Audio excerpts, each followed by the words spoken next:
Assalamualaikum warahmatullahi wabarakatuh. Perkenalkan, nama saya Fuji Salenja dari Tadris Matematika A dengan NIM 2214040008. Di sini, saya akan memenuhi tugas dari mata kuliah Hadis Tarbawi, yang mana tugasnya di sini adalah membacakan hadis yang ketiga, yang mana hadis yang ketiga ini menceritakan tentang cobaan hijrah. Baiklah, saya akan membacakan hadis yang ketiga. Bismillahirrahmanirrahim. Nazartu ila aqdamil musyrikina ala ru'usina wa nahnu fil ghari faqultu ya Rasulullah law anna ahaduhuma nazara ila qadamayhi absaruna tahta qadamaihi faqala ya Aba Bakrim ma zannuka bisnainillahi salisuhuma. Baiklah, di sini saya akan menceritakan tentang hijrah Rasulullah bersama Abu Bakar Siddiq yang disampaikan oleh Abu Bakar sendiri, yang diriwayatkan oleh Bukhari, Muslim, Tirmizi, dan Ahmad. Baiklah, selanjutnya saya akan membacakan arti perkatanya, yaitu Nazartu ila aqdamil musyrikina, bahwa di sini Rasulullah berkata, saya melihat kepada kaki-kaki atau telapak.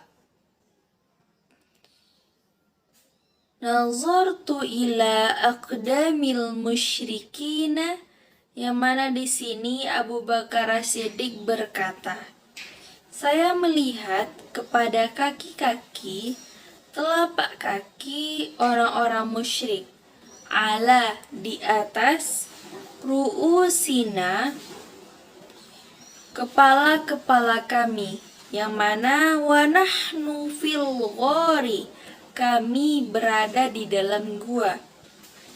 Fakultu ya Rasulullah, maka aku berkata, wahai Rasulullah, lau anna ahaduhuma, bahwasanya satu dari mereka, nazara ilah, melihat kepada dua kaki mereka, absarona tahta, dua kaki mereka, dia akan melihat kita berada di bawah. Faqala ma qadamaihi, dua kakinya, faqala ya Aba Bakrim ma zannuka, maka Abu Bakar berkata, Rasulullah berkata, wahai Abu Bakar, tidaklah boleh kamu menduga atau menyangka,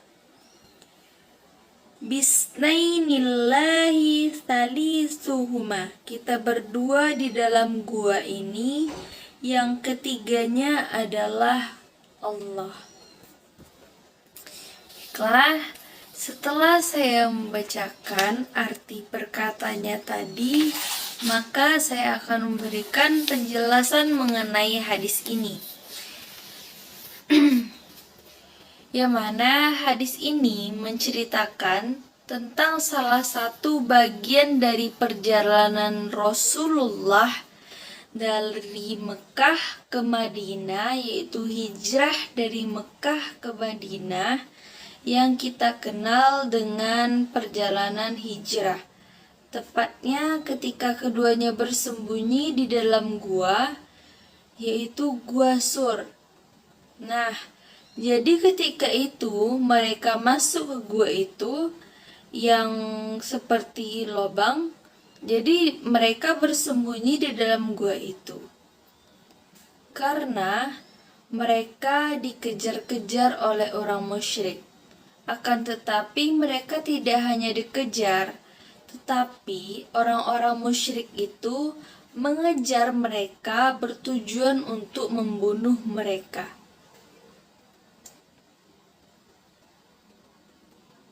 Yang ketika Nabi Muhammad dan Abu Bakar berada di dalam gua itu, orang-orang musyrik juga sampai kepada gua itu. Jadi mereka berlalu lalang di mulut gua tersebut. Yang mereka menduga Nabi beserta Abu Bakar berada di dalam gua itu. Tapi mereka menjadi ragu karena di pintu mau masuk ke gua itu atau di lubang itu, yang bagian luarnya itu ada jaring laba-laba. Nah, malahan lebih kepada tidak mungkin dong kalau Rasulullah dan Abu Bakar As-Siddiq berada di dalam gua itu, karena udah ada di depan gua tersebut jaring laba-laba. Jadi jaring laba-laba tersebut langsung dibikin oleh Allah. Masya Allah sekali bukan? Nah, Allah perintahkan kepada laba-laba untuk bikin jaring di situ. Kalau seandainya ada yang baru masuk, tentu saja tidak mungkin ada jaring laba-laba di depan gua tersebut. Makanya mereka mondar-mandir untuk mencari Rasulullah dan Abu Bakar. Mereka mondar-mandir di depan gua itu. Nah, mereka yang mondar-mandir inilah yang kakinya terlihat oleh Abu Bakar. Kemudian dia berkata, "Nazartu ila aqdamil musyrikina ala ru'usina wa nahnu fil ghari." Saya melihat kaki-kaki dari orang-orang musyrik itu. Telapak kakinya mondar-mandir di mulut gua itu. Di atas kepala kami di dalam gua itu. Ketika itu Abu Bakar ketakutan menggigil, dan orang yang memburunya banyak dalam kondisi yang siap membunuh. Ketika itu dia berbisik mengadu kepada Nabi. "Lau anna ahadahum nazara ila qadamaihi abasarana tahta qadamaihi." Wahai Rasulullah, andaikan ada satu orang saja yang melihat kita, orang-orang musyrik itu yang sedang mengejar kita, yang siap membunuh kita itu, andai ada saja satu orang yang melihat ke kakinya, yang arah pandangan itu ke arah kakinya, pasti dia akan melihat kita berada di dalam gua ini.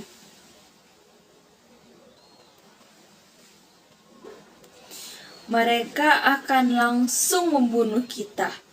Pasti dia tahu bahwasanya kita yang dia kejar-kejar, yang mereka buru itu ada di dalam. Pasti kita langsung ditangkap.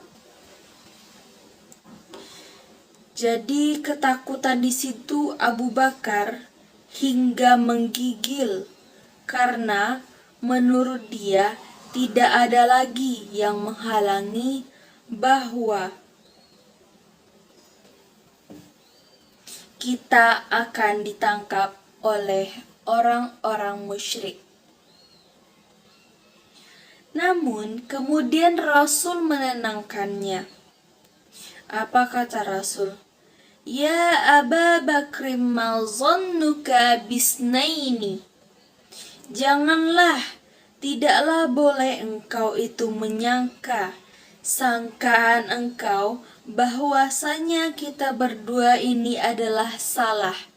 Tetapi kita memanglah lahirnya berdua, tapi sebenarnya kita ada bertiga, yaitu kita dilindungi oleh Allah Subhanahu wa Ta'ala.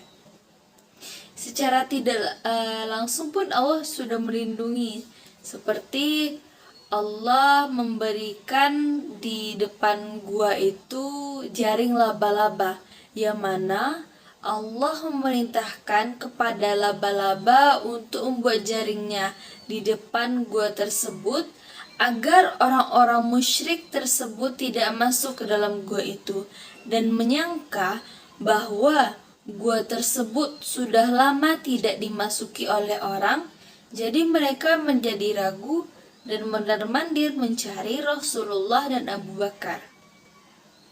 Nah, selanjutnya yaitu kaitan hadis dengan pendidikan. Bagaimana sih kaitan hadis ini dengan pendidikan?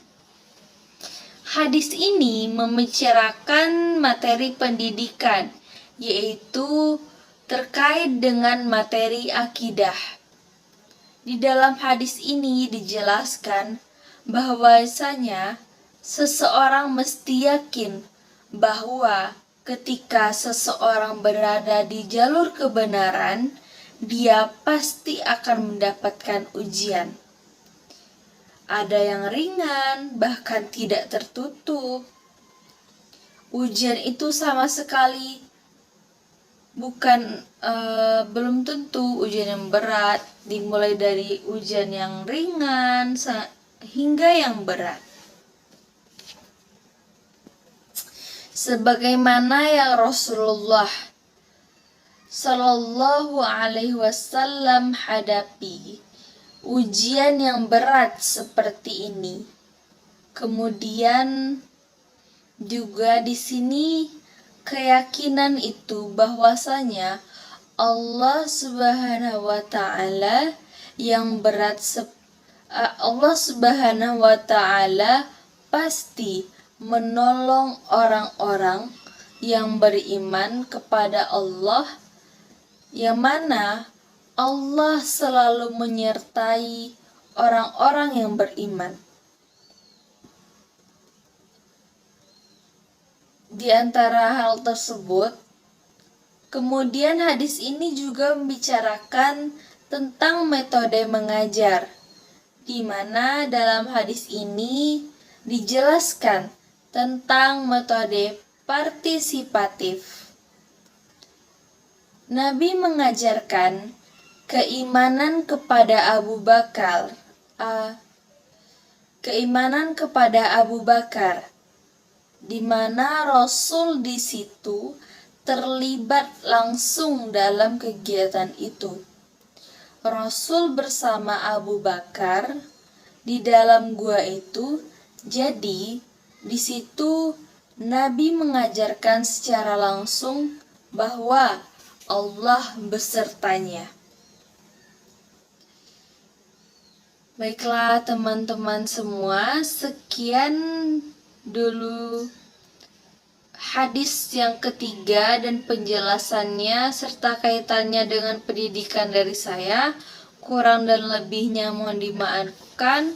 Wassalamualaikum warahmatullahi wabarakatuh.